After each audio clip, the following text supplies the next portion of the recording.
হজরত হাসান রাদিয়াল্লাহু আনহু এবং হুসেইন রাদিয়াল্লাহু আনহু এর শৈশবের সবচেয়ে পরিচিত এবং রোমাঞ্চকর, আনন্দময় ও হৃদয়স্পর্শী ঘটনাগুলোর মধ্যে একটি হল রাসূলুল্লাহ সাল্লাল্লাহু আলাইহি ওয়াসাল্লামের সাথে তাদের খেলাধুলা এবং নামাজের সময় পিঠে চড়ার ঘটনা। একবার রাসূলুল্লাহ সাল্লাল্লাহু আলাইহি ওয়াসাল্লাম ঈশার নামাজ পড়াচ্ছিলেন। তিনি যখন সিজদায় গেলেন তখন শিশু হাসান ও হুসেইন রাদিয়াল্লাহু আনহু নবীর পিঠে চড়ে বসলেন। নবী করিম সিজদা দীর্ঘ করলেন। সাহাবীরা অবাক হয়ে ভাবলেন কোনো ওহী নাজিল হচ্ছে কিনা। নামাজ শেষে জিজ্ঞাসা করলে তিনি বললেন, এটা কোনো ওহী নয়, আমার এই নাতি আমার পিঠে চড়ে বসেছে, আমি তাকে নামানোর জন্য তাড়াহুড়ো করতে চাইনি যতক্ষণ না সে নিজে নামে। সাহিহ বুখারী, সাহিহ মুসলিম ও অন্যান্য হাদিস গ্রন্থে বর্ণিত। এটি রাসূল সাল্লাল্লাহু আলাইহি ওয়াসাল্লামের অপরিসীম দয়া, শিশুদের প্রতি ভালোবাসা এবং তাদের সাথে খেলাধুলার একটি অপূর্ব দৃষ্টান্ত। হুসেইন রাদিয়াল্লাহু রাস্তায় অন্য শিশুদের সাথে খেলছিলেন। নবী করিম হুসেইন কোলে নেওয়ার জন্য এগিয়ে গেলেন, কিন্তু শিশু হুসেইন এদিক ওদিক দৌড়াতে লাগলেন।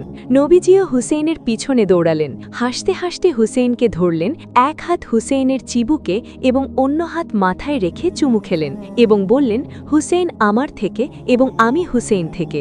যে হাসান ও হুসেইনকে ভালোবাসে, আল্লাহ তাকে ভালোবাসেন। আল আদাব আল মুফরাদ, তিরমিজি প্রভৃতিতে বর্ণিত। এই ঘটনাগুলোতে রাসূলুল্লাহ সায়ের নাতিদের প্রতি অগাধ ভালোবাসা এবং শিশুদের সাথে খেলাধুলার সুন্নাত স্পষ্ট হয়। বুরাইদাহ রাদিয়াল্লাহু থেকে বর্ণিত, রাসূলুল্লাহ সাল্লাল্লাহু আলাইহি ওয়াসাল্লাম আমাদের খুতবা দিচ্ছিলেন। এমন সময় হাসান ও হুসেইন রাদিয়াল্লাহু লাল রঙের জামা পরিহিত অবস্থায় এসে উপস্থিত হলেন। ওনারা হাঁটছিলেন এবং হোঁচট খাচ্ছিলেন শিশু হওয়ার কারণে।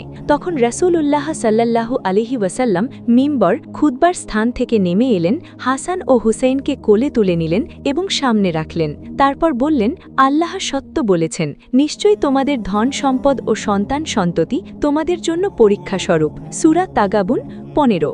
আমি এই দুই শিশুকে দেখলাম যে তারা হাঁটছে এবং হোঁচট খাচ্ছে, তাই আমি ধৈর্য ধারণ করতে পারলাম না এবং খুতবা সংক্ষিপ্ত করে তাদের কোলে তুলে নিলাম।